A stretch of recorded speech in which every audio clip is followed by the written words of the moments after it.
discussing hard-hitting issues of the day. The Naked Politixxx Podcast with Jeff, Emil, and Jan Argy. Welcome to our dry run episode of the Naked Politixxx Podcast. This podcast deals with current affairs, trends in tech, and obviously politics. And no, we are not naked. At least, not right now. Pero, huhubaran namin hanggang sa huling saplot ang mga isyong tatalakayin namin sa inyo. Joining me are my co-podcasters, Jeff, who is podcasting from Dublin, and Emil, who is podcasting from Manila. Good evening, guys, from Los Angeles. Kumusta kayo dyan? Kumusta? Good evening, sir. Kumusta, Emil? Kumusta, Jeff? I hope Manila is okay, doing okay.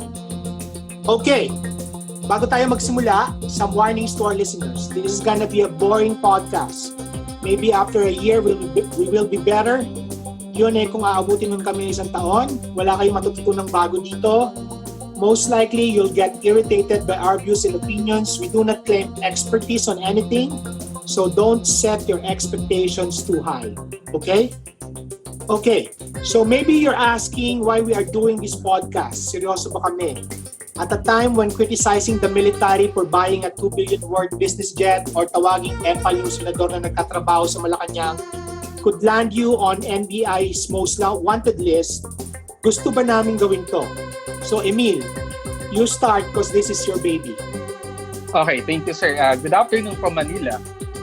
Well, the basic answer is that we are doing here just to catch up. And of course, we have been debating politics all throughout these years. We've been debating it on Facebook. It's just that today we just want to bring that debate in a platform that could possibly give us a reach to an audience and possibly contribute to the national conversation. And theoretically speaking, I am coming from the position of Jürgen Habermas, a German philosopher who said that the quality of democracy is dependent on the quality of the national conversation, of the public sphere.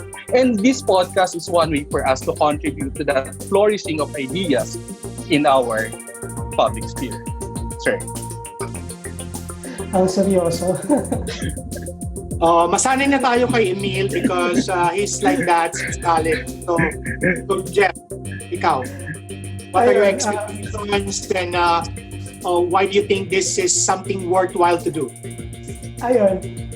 Unlike Emil, sobrang seryoso, no? Andito ako to give my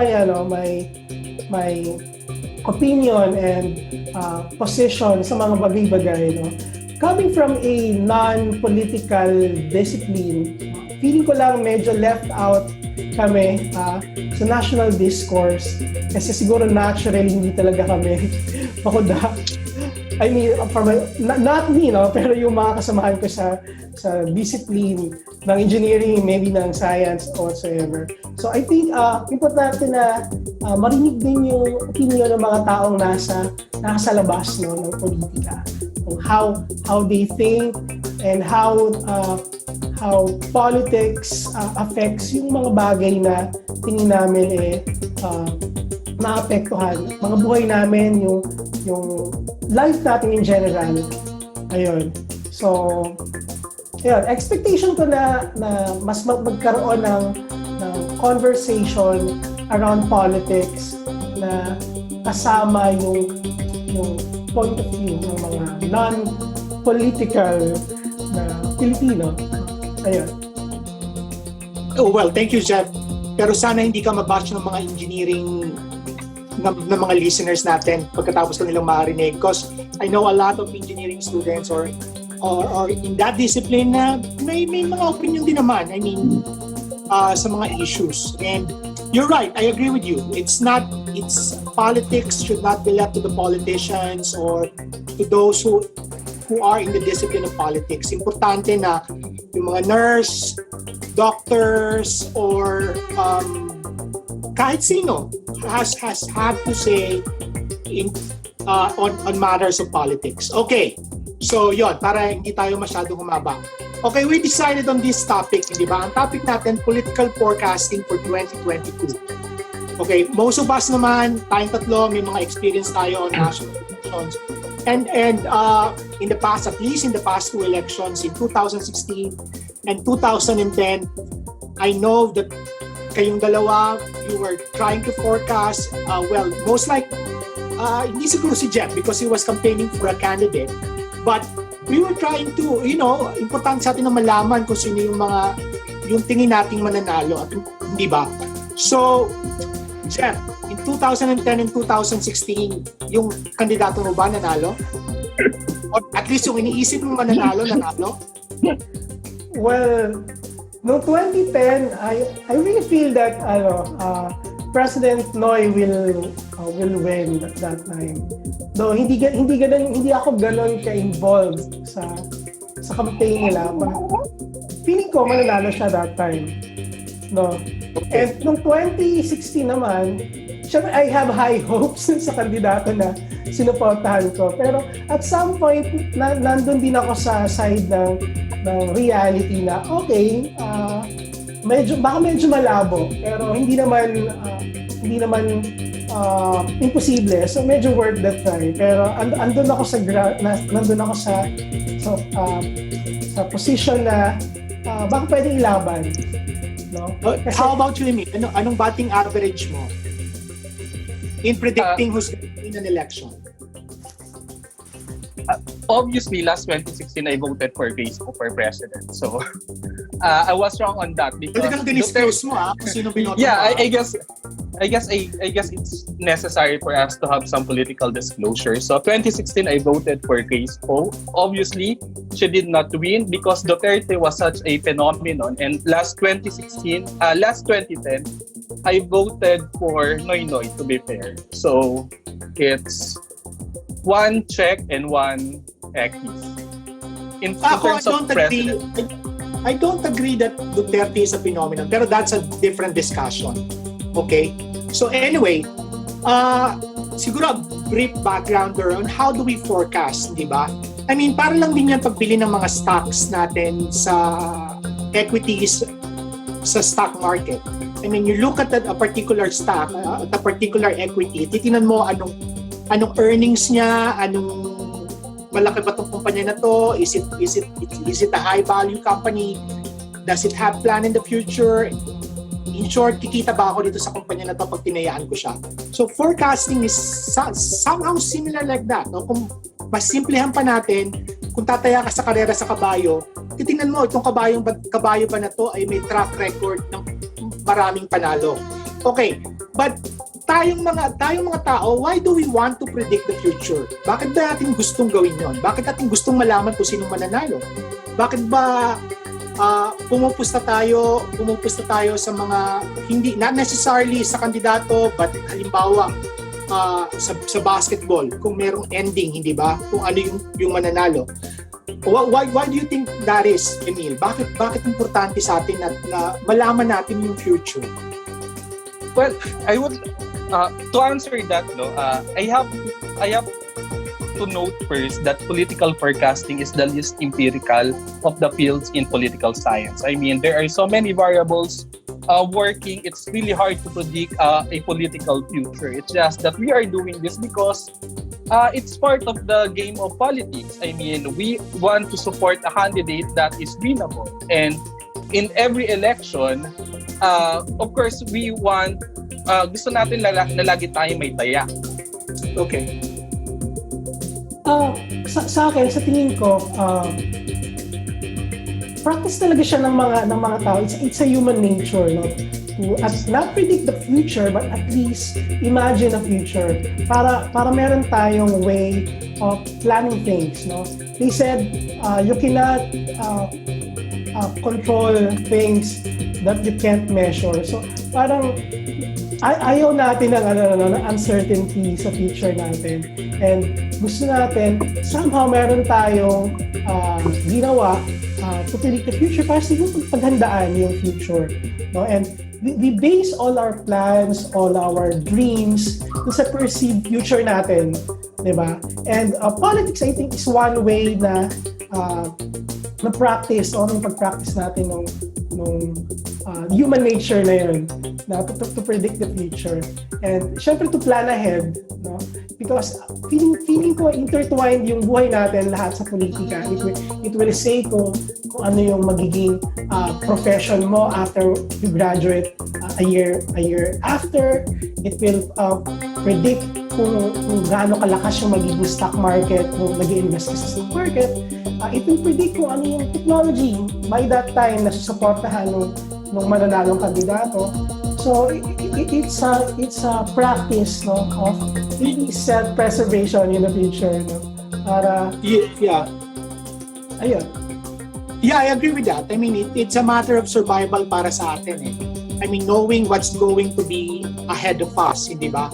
So that's why we're trying to predict.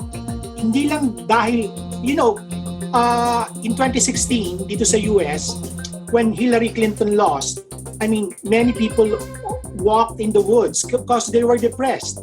Dahil they were betting on something, on a future that they wanted. And that didn't happen. So, political forecasting is important to all of us because itong mga nasa gobyerno, they have high impact on policies that affects our lives. Siguro hindi pa yung ganun na nare-realize sa atin sa Pilipinas. But, so here, we're gonna discuss political forecasting. We're not gonna phrase it. We're not gonna say it's a sham. But kagaya na sinabi ni Emil, elections are totally unpredictable. Many things could happen between now and a week or even a day before the elections. Things could definitely change. So we're doing this in looking at to shed light. Does political forecasting really say kung saan patungo yung trajectory ng eleksyon? Okay? Okay. So before any political forecasting, there are already fundamentals bago pa mag-start ng kampanya. So ang pinaka-basic doon was the general mood of the public, di ba? Yun yung una. Pangalawa, yung presidential support. And then lastly, Black Swan is bound to happen. Okay, so isa-isahin natin siya. And then you just butt in on this discussion. One, the general mood of the public. It's something abstract, but also something that has some predictors. Obviously, survey is a good predictor of the general mood of the public, di ba? Pero ito, it's something abstract. For example, in 2010, yung general mood of the public was so anti-GMA, but it's not really just anti-GMA. But it was a protest. It was a protest vote on corruption, on a perceived grab of power, or a perceived lack of mandate from the people. Do you agree with that, Emil? Ako, I agree. Although there is also an element of mourning that happened in 2010 election, the fact that President Cory Aquino just died, and of course the Liberal Party used that event as a platform to catapult the presidency of President Nonoy Aquino. I mean the campaign of President Nonoy Aquino. So it is a mix of factor, though I agree that fundamentally speaking, it is a protest vote against PGMA, noting that Gibo Chodoro was a very good candidate, just that because he was affiliated with GMA, he was affected. His chance was definitely affected.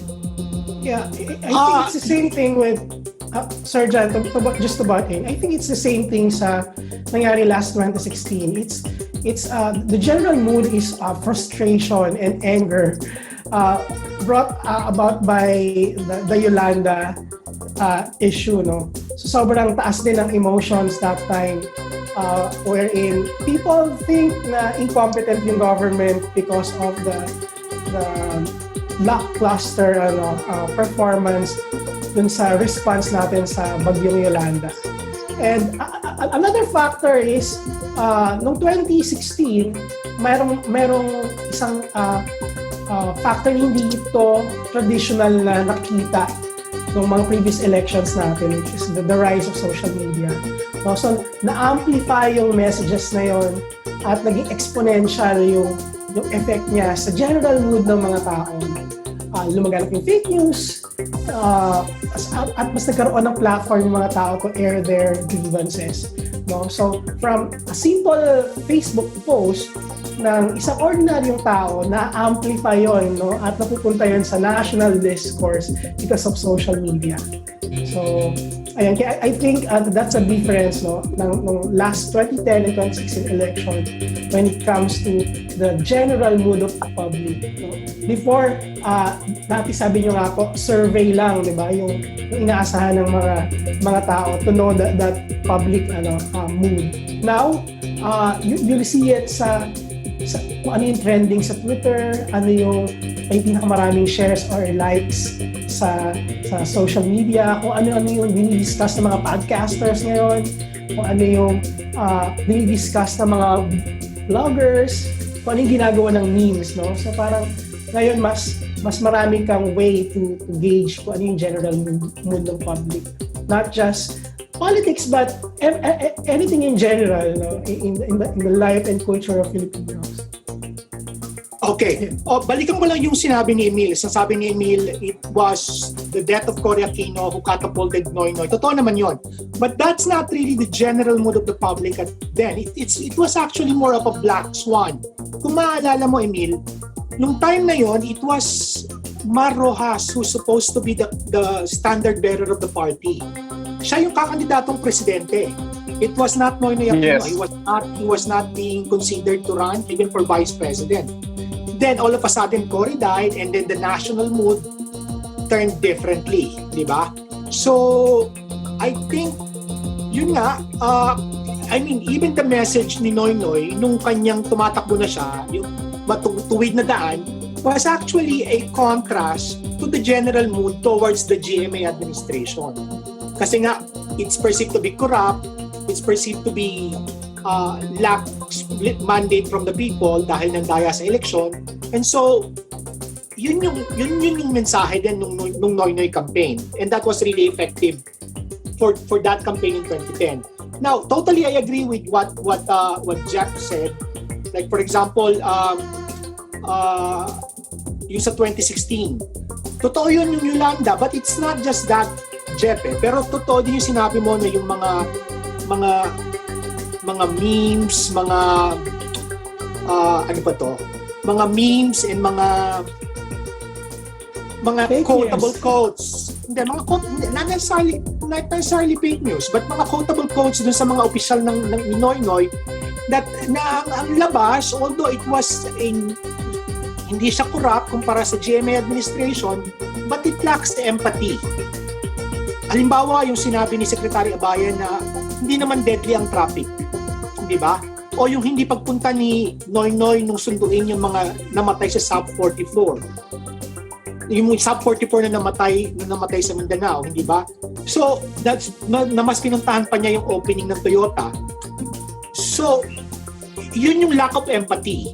And then, yung mga birada kay Mar na mga memes na incompetent siya, hindi marunong gumamit ng martilyo, o mga memes na nagpe-pedicab, na hindi nagta-traffic, na parang this person obviously kahit gaano katalino is incompetent, would not be able to handle it.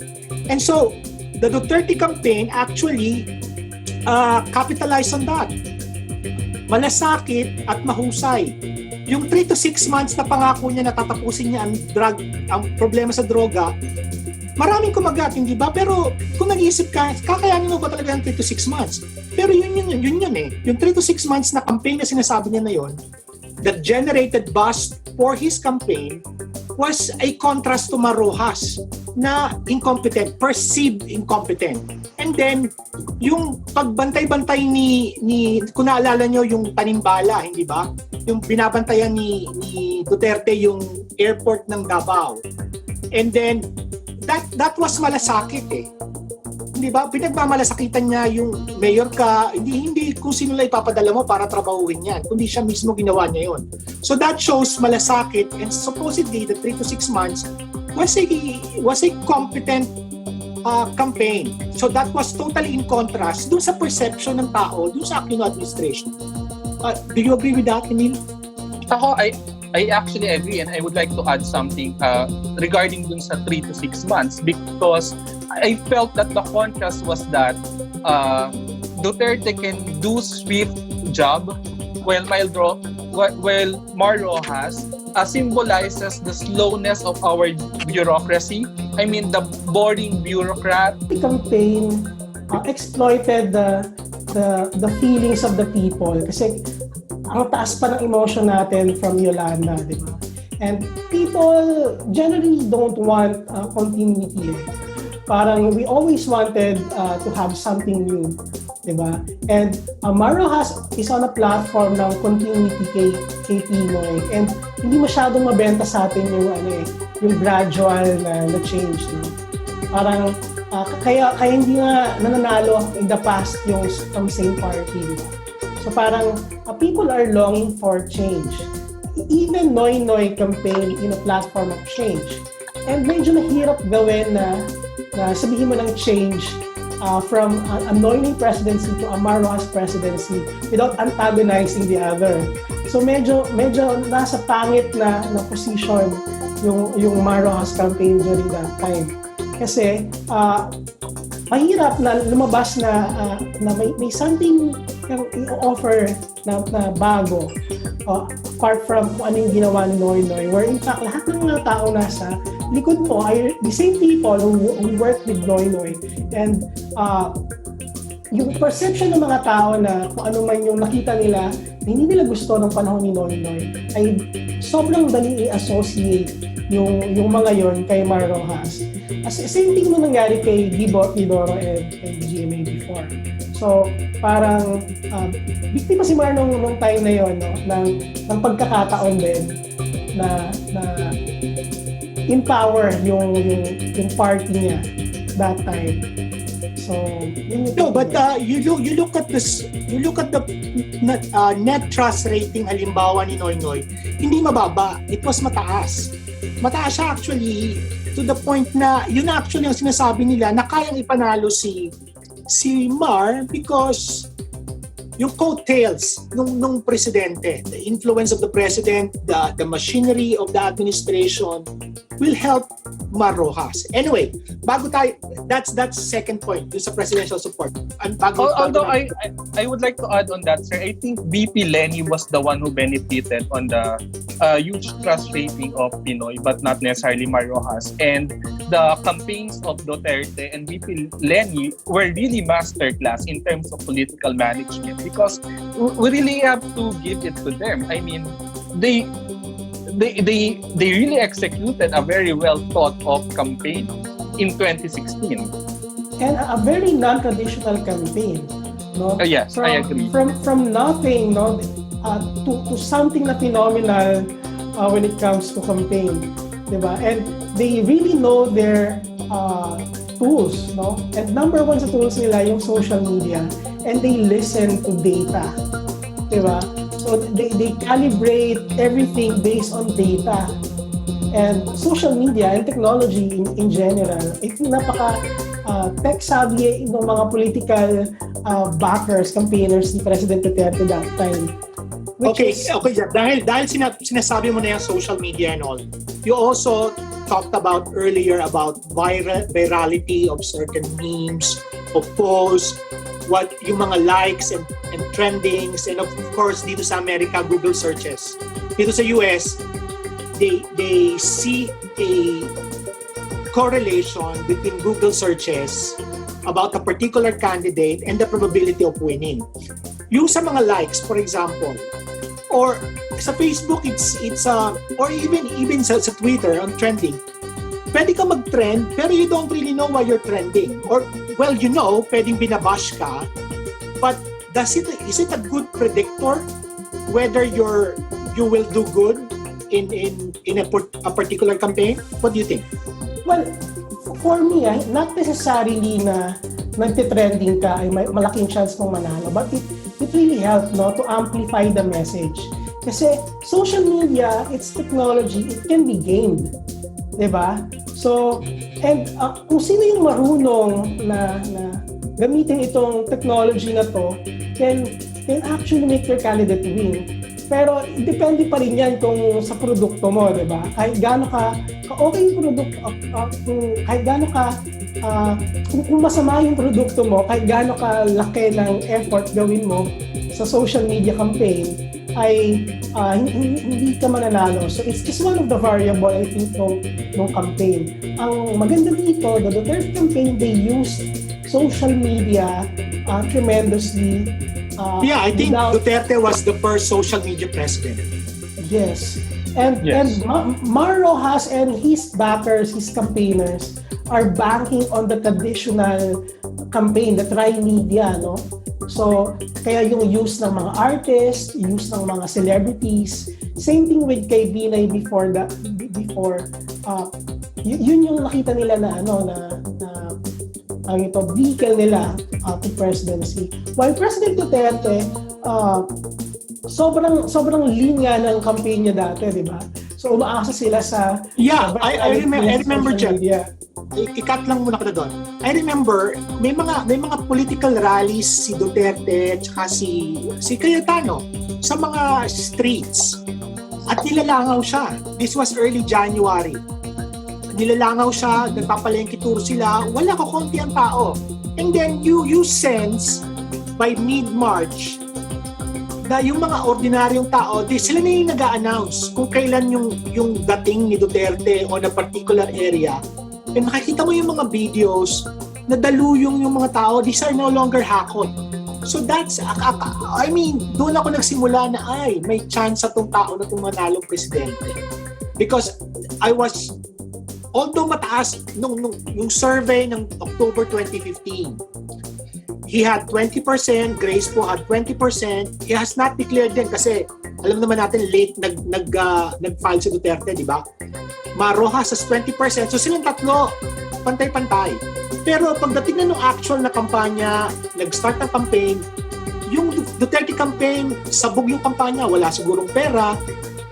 Yun nga, nasa mga kanto-kanto, walang tao. And then, by mid-March, I sense na, iba na to. Kasi makikita mo na yung mga ordinaryong tao, they're posting events for Duterte, they're trying to organize it for Duterte. And then, it blew social media. Emil?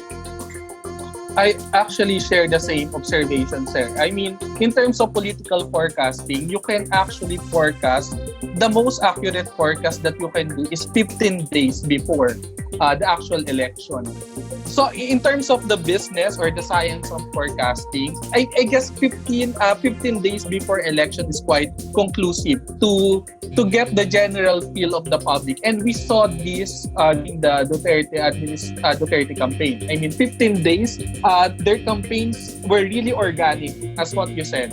Their Luneta campaigns, grandstand campaigns, even their regional sorties, dinudumog talaga sila, to be fair. Yeah, I agree. Yun lang sa survey, yung 15 days, I think that pwede yan before social media. I mean, tama ka that itong social weather station and then Pulse Asia, looking at their batting average, lahat sila tumama, presidente, vice-presidente, wala pa. Siguro ang nagkamali lang ang social weather station kay Leni because 29% ang binigay nila kay BongBong, 28% kay VP Leni, pero margin of error of 1. So, pwede mo rin sabihin na tama din naman yung survey result nila. And yung sinasabi mo, 15 days before. Pero kasi ngayon, with social media, parang yung 2 weeks na yon, ang daming pwedeng mangyari na hindi na makakapture nung last survey. And yun na yung operation. Kung tingin mo matatalo ka at maiksi kagaya ng nangyari kay VP Leni at kung ganun gigita ng laban, ang dami mong pwedeng gawin para manalo in that 2 weeks. So I agree with you dun sa 15 days, but I think that was before the era of social media where virality is king. Anyway, okay. Wait. Okay, Emil. I just wanted to point out that the campaign of VP Binay against Mar Rojas, like last 2010, I actually saw the surge of VP Binay weeks prior to election. At first, it was landslide to Mar Rojas, but eventually there was a momentum for Binay that weeks before the election. It was clear that he was already winning. That time, that was 2010. It was almost similar to what happened to VP Leni, I believe. I think yung 2010 tsaka 2016 elections are both underdog elections. I mean, ang mga frontrunners ng 2010, it's Manny Villar. It's not Yes. NoEl. It's Manny Villar, it's Mar Rojas. Silang dalawa yung frontrunner and they both lost. Doon sa underdog na lumabas. I mean, NoEl declared October na, less than a year before the election. Villar was campaigning years ahead. Mar Rojas was campaigning years ahead for president. Di ba? I mean, VP Leni, she was last choice for vice president. Si Duterte, hindi din naman natatag ng presidente. He declared like a few months before the election. So itong election ng 2010 and 2016 are underdog elections. And it was in fact Grace po who was the front runner at the earlier parts of the campaign last 2016 election. Grace po, kaya malakas ang loob tumakbo kasi siya yung front runner Kasi nga, yung kanyang pagiging number 1 senator in 2015. Tama ba? Ay, hindi. 2013. Anyway, Yes. so, siguro, trivia lang para sundan natin yung kung ano pa yung ibang mga fundamentals of forecasting. Before the era of social media and before surveys, I mean, for example, nung panahon ng pre-martial law, paano ba natin nalalaman kung sino yung malakas na kandidato o yung lamadong kandidato? It was actually posters. Kung ngayon, likes, virality, trendings, before martial law, the campaign was, you could sense kung sino ang yamado sa eleksyon sa dami ng posters na nakakabit sa mga bahay-bahay. Kasi kung hindi ka liberal, hindi ka magkakabit ng poster ng nasyonalista o yung bahay ng nasyonalista, hindi magkakabit ng poster ng liberal. So yung two-party system at that time, and then yung bahay mo sagrado para sa boto mo at importante sa kanila yung boto nila, doon pa lang ma-assess mo na kung lamado ka o matatalo ka kung hindi nakakabit ang poster mo sa bahay na yun. You could easily identify your voters by the poster. Okay. That was a good trivia. Thank you. Okay, so presidential support. Second fundamental would always be presidential support. I mean, it's and we have a question here from Rio, from Malolos. Will an endorsement of President Duterte be a factor in the next election, or will it be a curse for his chosen candidate? Okay, bigyan natin ng ano ba yung mga sitwasyon in the past elections na naging importante yung suporta ng incumbent. We know wala nang re-election. The only candidate who ran for re-election and won was Marcos.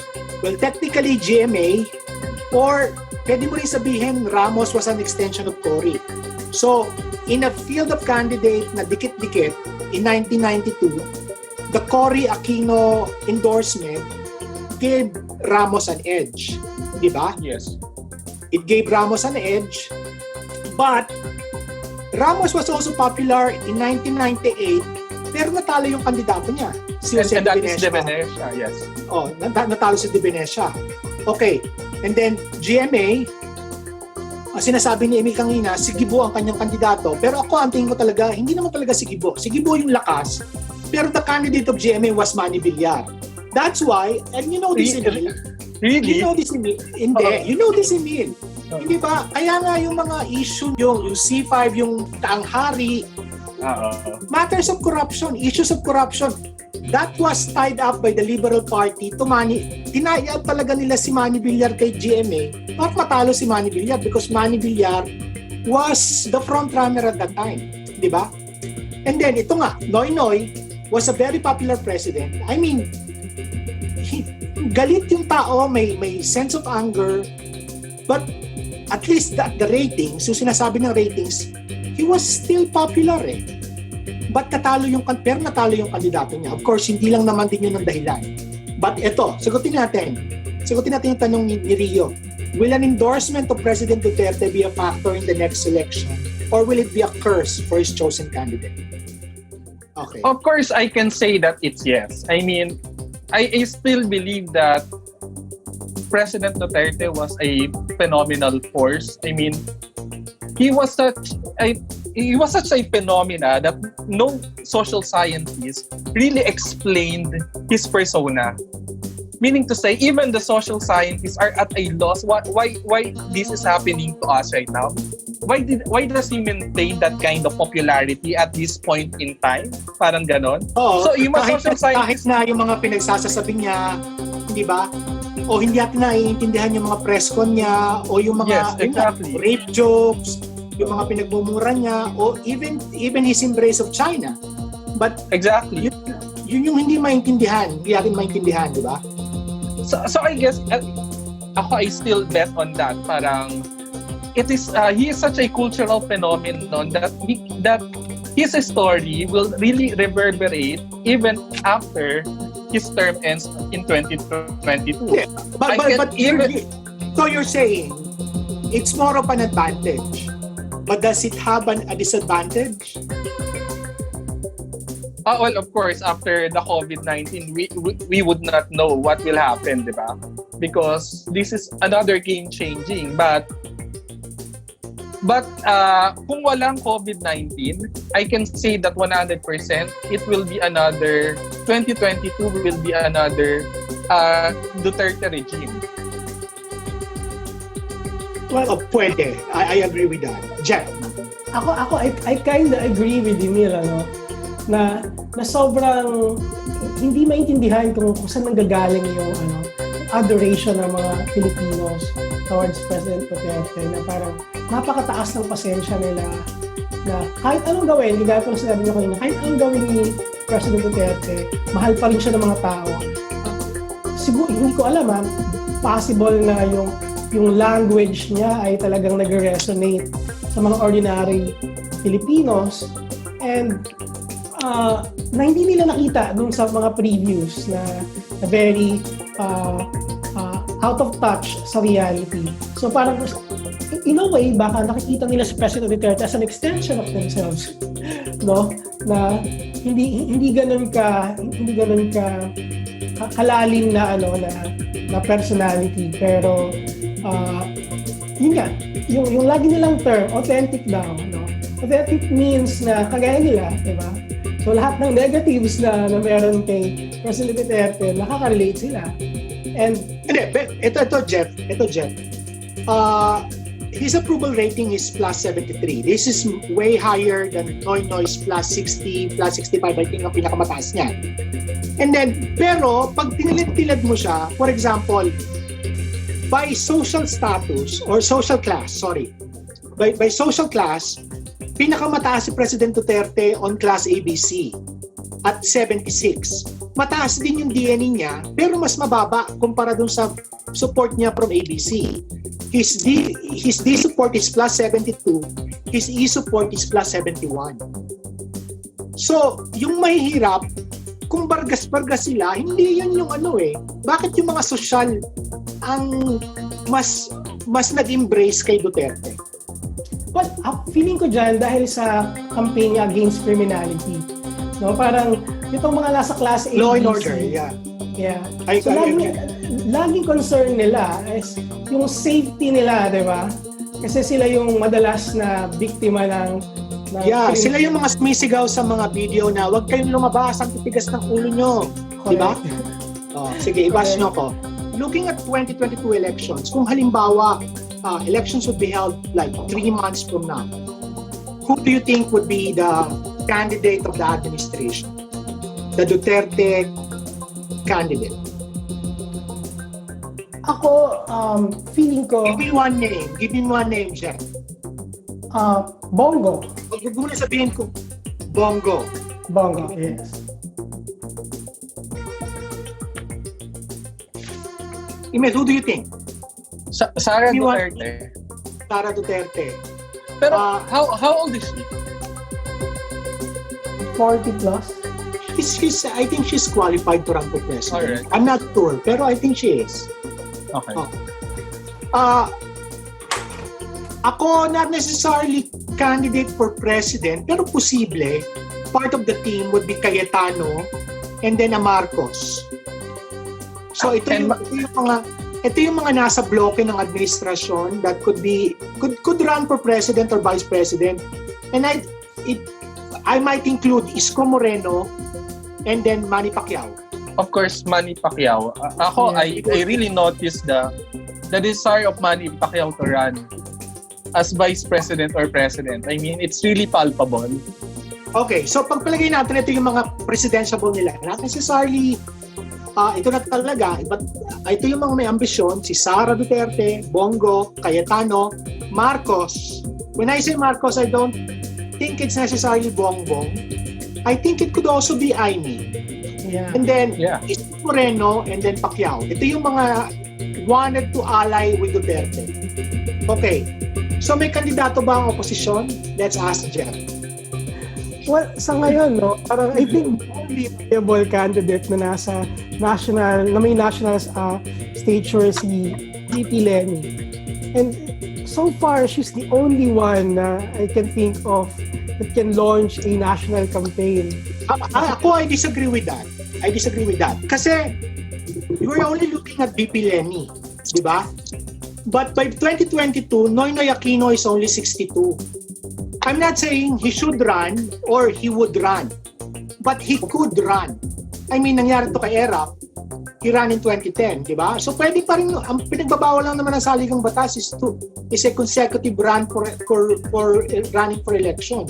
So Noynoy, if you're saying there's a viable name, Leni is a viable name, I think Noynoy is a more viable name. Ano sinasabing dapat siya tumakbo o gusto niyo o patakbuhin natin siya, kasi sabi ko lang pwede siyang tumakbo. So the lineup is not limited to Leni. Do you think Marojas, ito pa yung isang tanong ni Rio from Malolos, do you think Marojas or Trillanes will run under the Liberal Party, opposition party? What do you think, Emil? I think the Filipino populace could be forgiving kay Marojas. Ako, I think, depende sa mangyayari. Kung 2 years to, in 2 years time, but I don't know kung ano yung Black Swan moment na mangyayari para biglang bumangauli yung pangalan ni Marojas. Hindi ko maisip ngayon, pero hindi ko sinasabing it's impossible.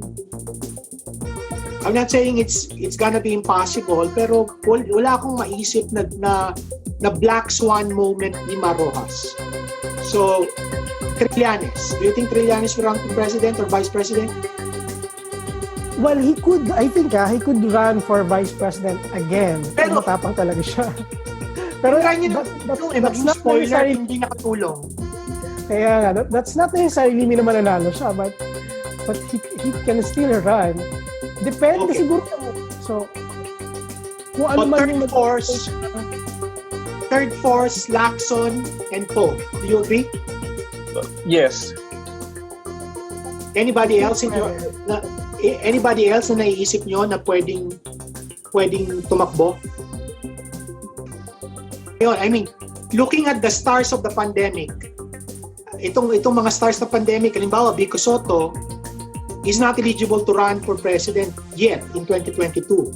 I mean, Isko, I don't know. I mean, pwede, pero is he a star of the pandemic? Parang hindi naman eh. Parang ang mga star ng pandemic ay mayor ng Marikina, mayor ng Valenzuela, mayor ng Pasig. So, at least in national consciousness. But I don't think parang may caliber, hindi pa makakatulong itong pandemic kung may national ambition sila. Do you agree with that? I agree with Isko, although I think that he is political savvy enough not to aspire for presidency. Given at this stage of his career, I mean, he is just starting to build his credential as a executive, as a mayor of Manila. So, pero politics is always timing eh. You don't know by the time that you're ending your term kung kasing popular pa ba siya nitong ngayon. He's popular now, but by 2022, kung he is not running in 2022, that's gonna be 2020, 2028. Will he still be popular by that time? He's sending his term as mayor of Manila? We don't know. Diba? Pero Although alam natin, popular siya ngayon. Although if he has cemented his credentials from 2020 to 2028 as mayor of Manila, if he sustains his popularity, he could be a viable option for president or vice president come 2028. I believe. Okay. Ang assumption natin dito, yung admin candidate would be siya yung llamado sa halalan sa 2022. So, if you are advising Leni Robredo, assuming Leni Robredo is the candidate of the opposition, what does she need to do para may laban siya sa makinarya at sa endorsement ng Duterte administration? Jeff. Si VP Leni, una kailangan i-consolidate yung opposition. Diba? Meron ba? Sana meron. Pero if she failed to consolidate the opposition, feeling ko walang chance na manalo. So when I say opposition, I think lahat ng mga candidates who will try to go against ng candidate ng administration. So what I mean is, in the likes of Grace Poe, the possibility of Ping Lacson.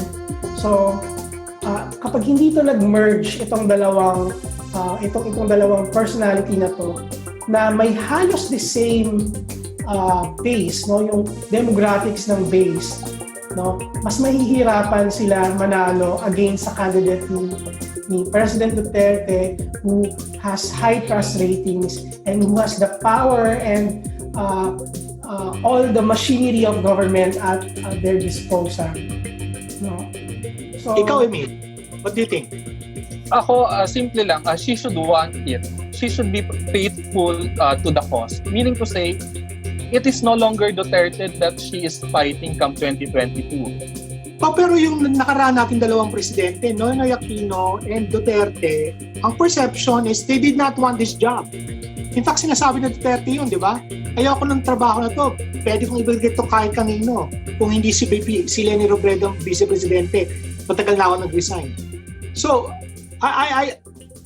medyo ideological or philosophical yung I should want it, Emil. But I get your point na importante din naman talaga yun. Kasi yung nangyari kay Duterte, he was saying that he didn't want it. It's very obvious that he wants it. Dito kay Leni, kay VP Leni, she was not saying anything about it, but it appears that she is not wanting it. Ako ang position ko dito, I don't want Leni Robredo to run for president. Kasi una, sisirain ito yung Robredo brand. Papipiliin lang, she could run for the Senate and I'm sure she would win easily sa Senado kesa magtumakbong presidente. But ako lang naman to. And then pangalawa, 2019 was a test whether she could launch a campaign for 2022.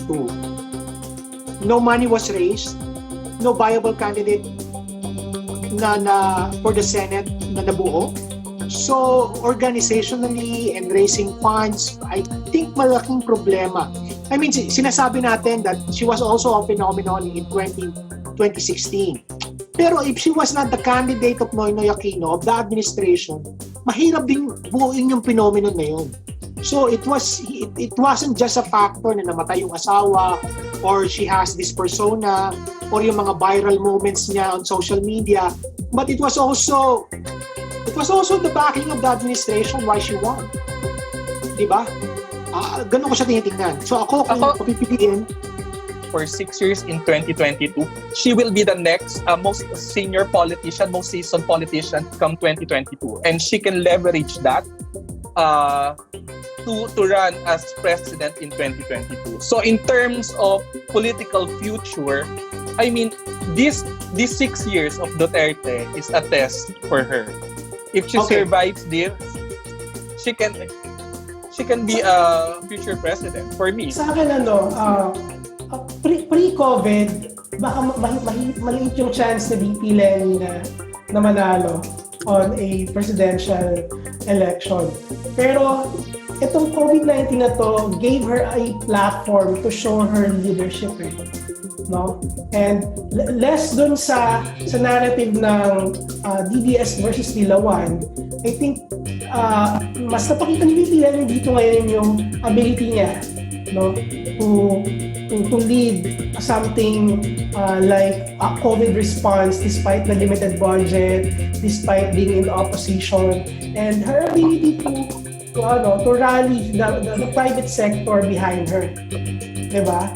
So I think it's something na naging okay sa kanya, na mas na-highlight siya not being anti-Duterte but being herself. Yung contrasting ni Leni, she could capitalize on her base of support from the DNE. I mean, yung ABC niya is plus 21, yung DNE niya plus 35 and plus 46. So nagre-resonate yung laylayan, yung paglaban niya sa mga laylayan. Pero, yun nga, ang iniisip ko kasi if she decides to run in 2022, itong mga issue about her being boba o nagbuntis, so, nako, ma-amplify at mas matindi pa. At naawa ako dun sa Ale kung gagawin sa kanya to. I mean, I don't know if she has the stomach for such dirty politics. Kasi yung Duterte campaign, yung klase ng local campaign, tinaas nila sa national Di ba? So, it's difficult. Okay, next. Ang tanong natin, who will be the true heir to the Duterte administration? Ang sabi ni Jeff, it's gonna be Bongo. Ang sabi mo, Emil, sino yung i-endorso ni Duterte? Do you think it's Bongo? Do you think it's Sara Duterte, Cayetano, or Marcos?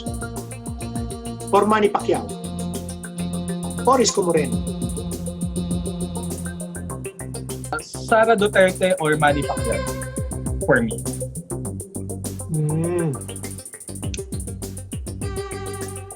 Ang sinasabi ni Jeff Sitz, it's Bongo. Do you think itong mga ginagawa ni Bongo na always on media, katabi palagi ang presidente, what is this? Kasi ang sinasabi nila, Bongo is plan B. Bongo is a red herring for me. You think so? Yes, it's a way for to deflect the attention of people away from Sara Duterte or someone else within the Duterte circles and just put their attentions to Bongo. Ito, chismis lang naman. Nakaringgan ko. Of course, ang sinasabi nila, plan B or yun nga, he's a decoy, he's a red herring, hindi talaga si Bongo ang kandidato. Hindi ibibigay ni Duterte yan sa hindi ka mag-anak. Just like what happened in Davao, hindi naman ibinigay sa iba, hindi ba? It's either Sara o nagpapalitan lang yung mama. Pero, ang kwento-kwento, halimbawa yung nangyari sa Davao del Norte, where Speaker Alvarez was pitted against the Florendo and the Del Rosario clan. And natalo lahat ito. Ang usap-usapan doon, nag-dry run si Bongo kung hanggang saan ang impluensya ni Sara Duterte. And then, ang kandidato ni Sara, ang kandidato ng Hugpong, Antonio, Florendo, and then itong Del Rosario. And they all lost. So, it was a big blow to Sara Duterte. So, ang sinasabi, although initially he was a plan B, it seems that the plan B is already thinking na he is already a viable candidate. What do you think? Actually, I'm coming from a position of hindi ko kasi ma-stomach na si Bongo is tatakbo as president. I mean, I could accept Sara as running as president because Sara is a lawyer. She is a politician. She is an executive revolting on that idea. Although looking at it objectively, I understand that in terms of mileage, in terms of media, he is almost campaigning right now, di ba, today? Yeah. But I agree with you, parang walang pedigree di ba? Pero ganun din yung tiningnan kay Binay. So, I don't know. Ako, I still bet on the reading that Bongo right now is a decoy, is a red herring. Okay. Because that's how Duterte plays politics. I mean, he is very playful. I mean, it's easy for him to conjure Bongo as the next president so that all our attentions will be deviated to Bongo. Okay. Posible ba yung unity ticket? Posible ba na Sara Leni? Leni running for vice president again. I mean, she's not barred from running for re-election as vice president. And then Sara Duterte. Kung maalala mo, in 2016, there was a lunch between Sara and Leni and it created a lot of buzz. Diba? So, some people are saying, posible ba to? Posible ba na magkaroon ng unity ticket? For me, it's impossible because Leni Robredo, the difference between Leni Robredo and Sara Duterte is not really political, but it's actually moral and ethical. I mean, the issue of extrajudicial killing is more on a moral, ethical issue more than political. I'm not sure if VP Leni Robredo can compromise that. Ito naman yung ano ko dyan. This is my argument to that. You know, Sara Duterte, the wisdom of having Sara Duterte as the administration candidate is she doesn't have the baggage of the administration because she wasn't part of the administration. I mean, she has her own party. She's not a member of PDP Laban. She's not, unlike Bongo, that was a special assistant to the president and was a senator, a part of the national leadership. But Sara Duterte, pag tinanong siya, kasama ka ba sa mga nagpapatay nung 20,000 tao? Hindi, I was mayor of Davao. So somehow, naka-isolate siya. So kung ano man yung kasalanan ng administrasyon na to, pero at the same time, she benefits from whatever advantages that this administration could give her as a candidate for president. I think yun naman among all of the possible Duterte candidates, I mean, bukod sa pagiging Duterte niya, she is insulated from the decisions made at the national level. So she is not responsible for that, whether it's EJK or China or whatever. Ganun ko naman siya tinitingnan. Kung akong political campaigner ni Sara, that's how I would answer it. If she would be asked, if she should be held accountable for the sins of the father. All right now, kung halimbawa itong sa mga naisip natin mga posibleng kandidato, halimbawa Sara and Marcos, yun yung tandem. And then Bongo, Cayetano. And then Lacson and Poe. And then Leni and Pacquiao. Which combination do you think has an edge in this configuration? Leni Pacquiao, Lacson Poe, o Poe Lacson, Sara Marcos. Ako si VP Leni. If I am VP Leni at tatakbo akong presidente, I'll get somebody from Mindanao or from the Visayas. And I think with the current, si Pacquiao yun yung may magbibigay sa kanya ng pinakamalaking leverage. That's assuming Pacquiao would run for vice president. Actually, I agree. That's a good combination. Actually, that's a good combination. I agree as well. And Manny Pacquiao has the money to launch a national campaign. Okay, Leni Pacquiao, halimbawa, di ba? Although Pacquiao is from PDP. And then, halimbawa, Sara Marcos. And then, Bongo decided to run. And of course, palagi sila magkasama ni Cayetano. Cayetano ran for vice president. And then, of course, Poe Lacson or Poe Isko. So, apat. Assume natin may apat na tandem in 2022. Which tandem do you think has an edge? Sino yung front runner ngayon? Well, Jan. For number one, maybe si Sara Duterte and the Marcos. Because the Marcos has the North and Sara Duterte has the South. And factor mo pa yung equity of the incumbent ni President Duterte who has machineries, no? So medyo lahat ng factors to launch a successful national campaign nasa kanila. Diba? So, and feeling ko kayang tapatan ng Leni Pacquiao tandem. Una, Leni has this national stature na same with Pacquiao who has the money and the national stature as well. Diba? At saka alam mo yun, yung idea, money, hindi pera eh. But I think people would actually campaign for Manny Pacquiao. Yung kagaya ng pangampanyang ginawa ng mga tao in March for Duterte. Yung hindi hasabihan pero mangangampanya, yun yung kailangan mo eh. Yes, and gusto ng mga Pilipino yung story ng ng rag to riches na narrative, di ba? Na galing ka sa hirap, tinugbog ka, nakaahon ka, tapos ngayon tutulungan yung mga kababayan mo. And I think that's a good fit kay VP Leni na ang target na market ay yung mga nasa Laylaya. Parang ang gandang narrative nung That's assuming magtatandem yung dalawa ha. Correct. That's gonna happen. Pero ang tanong, si Pacquiao, ang kanya bang loyalty ay na kay Duterte o nasa partido o in 2019 nilaglag ng hukpong si Coco Pimentel, presidente ng PDP. Anyway, that's a side story. So ikaw Emil, who do you think? Do you agree it's Sara Marcos? And then ang kalaban ay Leni Pacquiao?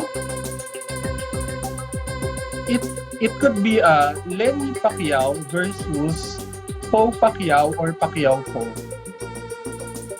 I'm not sure if Sara will really run. It depends on the. Let's assume nga na yun yung combination. Sara Marcos, Leni Pacquiao, Bongo Cayetano, and then Paul Lacson.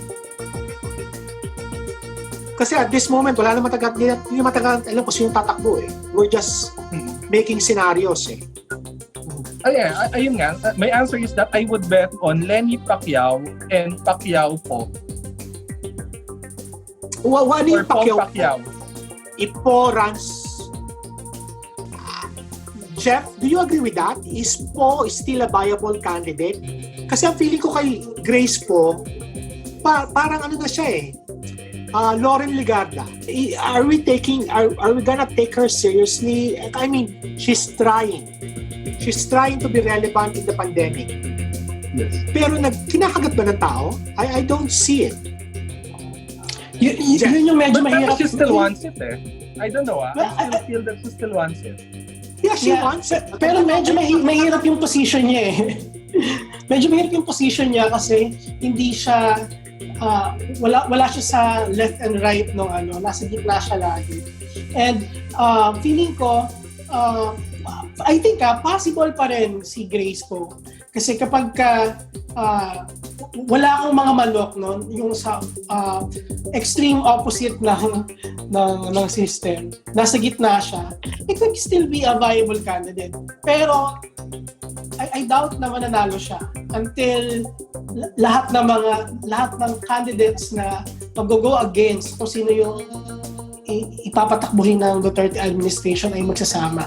So if Leni and Grace po will join forces, I think that is a very good tandem as well. No? Because Grace po has this has the ano pa rin FPJ magic pa rin kahit anong sabihin mo, anak pa rin ng panday si Grace po. And sabi ko talaga ba? Hindi ba si Coco na ang nagpanalo sa kanya? Possible na si Coco Martin, alam mo yun. Pero I think na kasi halos din ng base si VP Leni at saka si Grace po. Alam mo yun. So lahat ng umayaw kay VP Leni dahil sa association niya kay Pinoy ay hindi napunta naman kay Duterte, napunta to kay Grace po. Diba? So So, possible na pag magkasama sila, ay baka may chance na manalo. Ano yung mga Black Swan moment na pwedeng magpanalo o magpatalo sa mga kandidato? Let's start with the front runner. Halimbawa si Sara Duterte, she's the front runner. What's needed para matalo si Sara? Of What course, the death happened? of Hindi, matalo. Necropolitics 101 tayo. No? It's the death Necropolitics of First Lady Marcos. It's the death of Imelda Marcos who can give advantages to the Marcoses. But it's the death of Duterte, President Duterte, or his incarceration in a jail that could possibly give advantage to Sara Duterte. Okay. Paano kung si Noy ang mamatay? Would it help Leni Robredo? It's Chris Aquino. It's Chris Aquino. we could have a Chris Aquino presidency. Okay. O kung halimbawa si Po, hindi natin pinapanalangin mamatay, di ba? Paano halimbawa kung yung nanay ni Grace Po? Would it help her politically? Of course, hindi. No, we cannot discount that kasi it's almost empirically proven na yung necropolitics sa Philippines. It will really affect pa rin. I mean, Susan Roses is still Susan Roses. But will it be a Black Swan situation for Grace Po na talagang it will catapult her? Yeah, Noy Aquino, he was not in everyone's radar last 2010 election. I mean, but that's Cory Aquino. That's Korean. Okay. A Black Swan moment for sinabi natin yung sides, it's necropolitics. For Leni Robredo, what could make her want? Ako, tingin ko yung isa kung si Pacquiao ang kanyang vice president. Yes. Ako if ma-convince niya si Grace Po to run with her. Pwede rin yun. It's Leni Grace Po. Yes. But I'm not sure if it's a viable tandem against Sara Marcos. What else? Ano pa yung mga Itong pandemic. I think the pandemic, yes. So magbabase sa response kasi meron pang time si President Duterte to fix everything. Pero pag hindi niya maayos lahat naging problema ngayon pandemic, I think it will be a comparison between Duterte and VP Leni, and that will definitely help her dreams, if ever she has one, to become the president. Emil, what else? So I agree that this pandemic can become a Black Swan moment of VP Leni. And she needs a controversy. She needs controversial. She needs a controversy that can be used in her favor.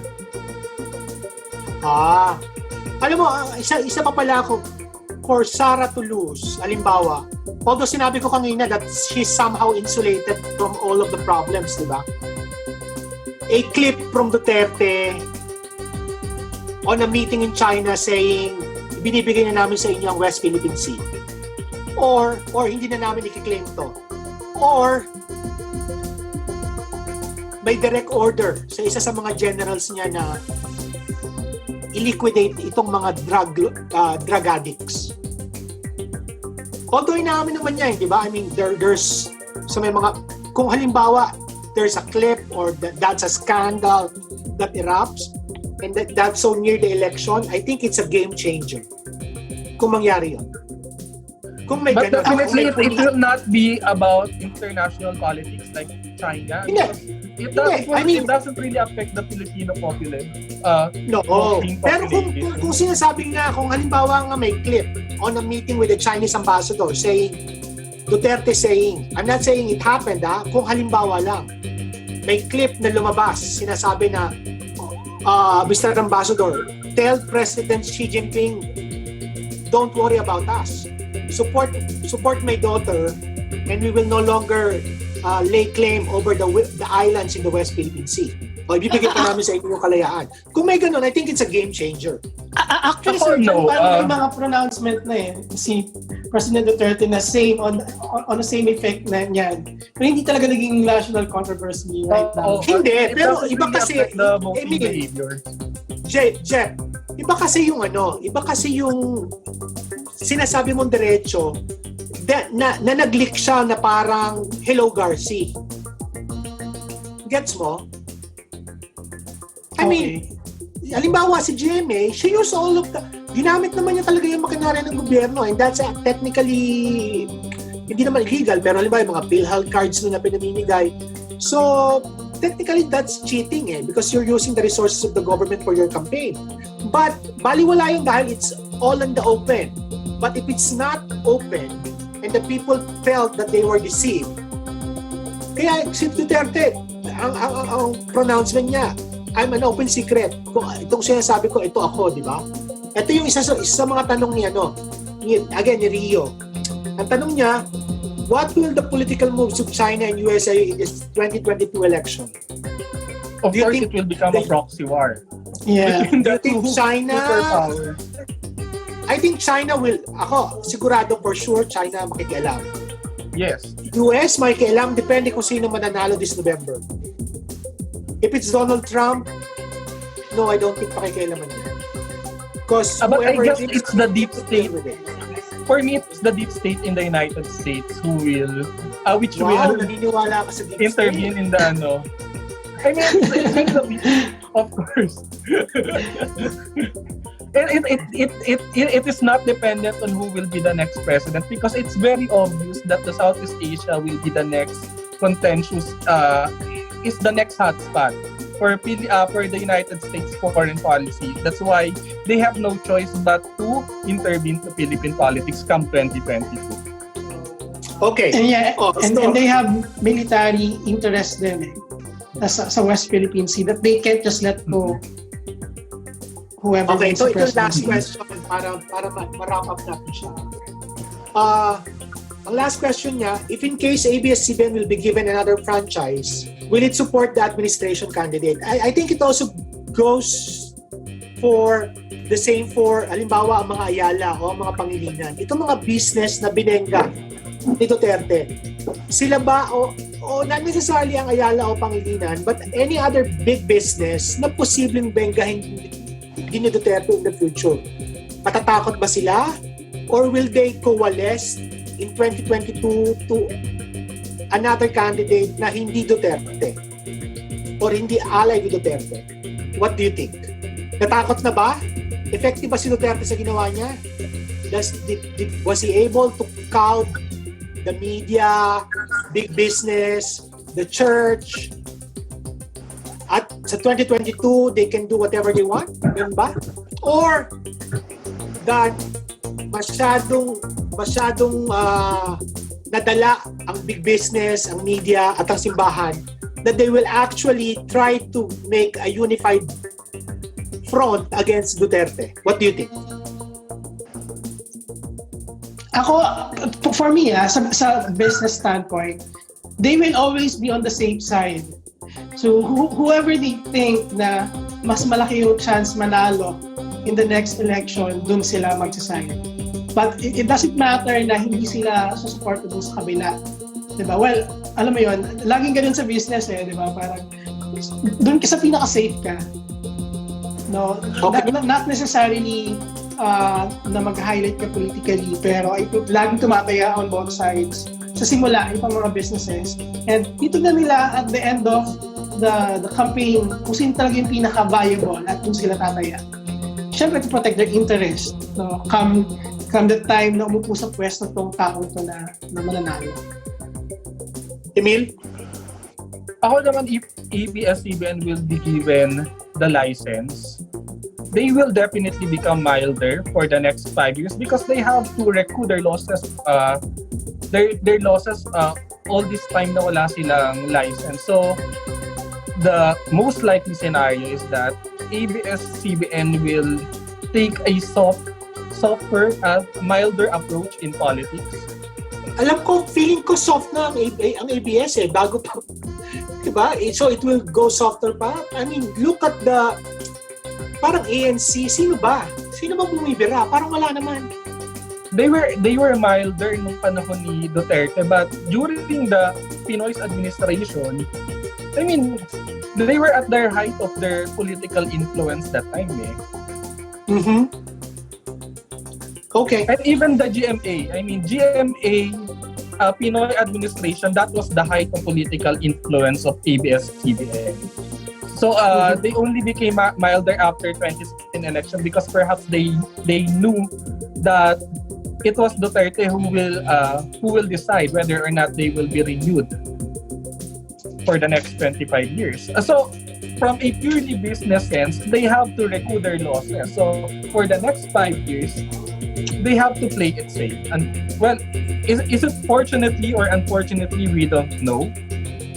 But definitely something will change inside ABS-CBN after these incidents with Duterte.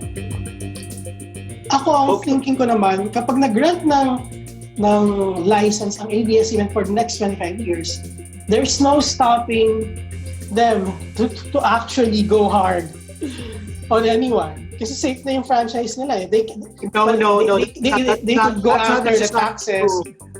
No, that's not necessarily the taxes. I mean, the 25-year grant, hindi naman ibig sabihin nun that the law will be there for 25 years. Congress has the power to rescind the law. At any time, Jeff, hindi legally speaking, and Emil is here, legally speaking, yung batas na yan, hindi yan set in stone for 25 years. It can be rescinded at any time. In fact, you could include in the law that you could empower the NTC na i-suspend kung halimbawa that the regulatory requirements of the law are not met. Halimbawa, walang pinapalabas ng mga advisory services para sa gobyerno, yung 10% supposedly na free advertisement. The NTC could be empowered na i-suspend yung operations ng ABS. So, it's not set in stone. I agree. I mean, the political power can just easily concoct a scandal against ABS-CBN, and that will give legal reason or impetus for the government to rescind the franchise. Tsaka, this administration, ayun, you look at it, yung kanyang legal imagination, ang lawak eh. Ang dami nilang legal theories. Diba? After CJ Sereno, di ba? Anyway, so I guess that somehow may nakalimutan ba tayong senaryo na posibleng mangyari in 2022? May sinasabi si Emil, will there be an election in 2022? I think possible talaga yung scenario ni Emil, no? There could be no election at all because of the COVID situation. Kasi ano yun eh, gathering ng mass number of people, alam mo yun, and napakaraming pwedeng mangyari before election. They can actually suspend it, di ba? And Duterte has power over the Congress. Kaya possible talagang mangyari na walang election by 2022. And they're now pushing for the federalism agenda again. So, possible na yun din talaga yung gusto nilang mangyari ka 2022. Posible rin na, alam mo yun, kung halimbawa hindi umabot si Duterte 2022, magpapa-election talaga sila. Or with Duterte around, I will not discount the possibility of a military junta. I mean, it's grim, but almost all the ingredients of a military junta is already available in the government. I mean, in terms of the presence of military generals in the key government, in the key cabinet positions, they're already prepositioned there. So it's a matter of activating. Yun ba yung pala yung nasa note ko but wasn't able to discuss. I mean, not a military junta, but totoo yun, this administration had more military men than GMA. Siguro, pwede mo ikumpara hindi kay Marcos, kay Ramos, but at the same, sa dami ng mga military in the service in the cabinet.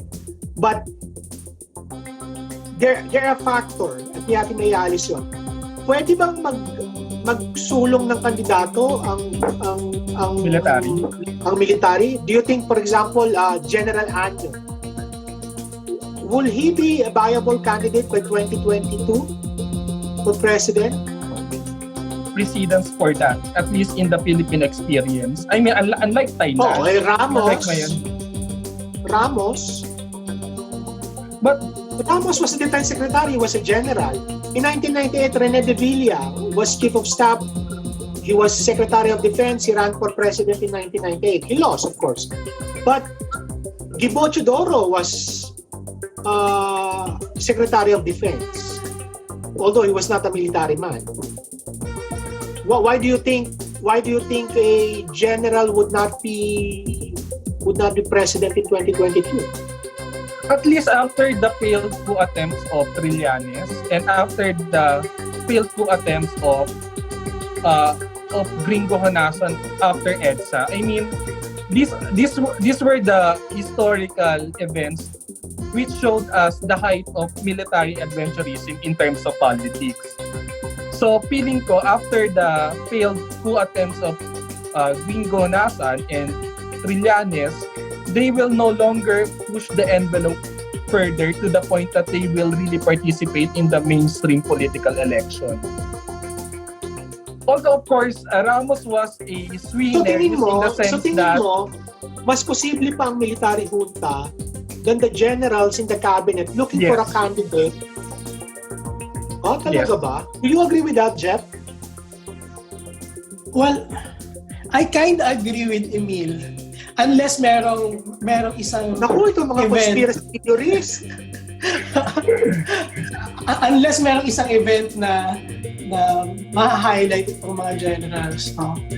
Ako naman, I would go against Emil. Kasi siya sabi ni Emil yung military adventurism. Usual yan sa mga batang military. But these are seasoned generals. And they're also protecting the image now kasi nasira nga noong panahon ni Marcos. Diba? So, I don't know, but I'm just looking at dahil nabanggit mo nga ni Emil, meron bang viable na kandidato ang military for 2022? Or they will just go with whatever Duterte would support? Ask them, basically. Okay, may nakalimutan ba tayo ng mga possible I think isa pa, what if bumaba ang decision ng ICC against Duterte? Will that something that we should look at na possible game changer come 2022? Depende kung paano nila i-spin.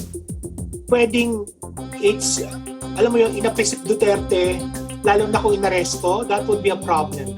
But he will not be arrested in the country. He will be arrested if he goes out of the country. May isa pa tayong nakalimutan.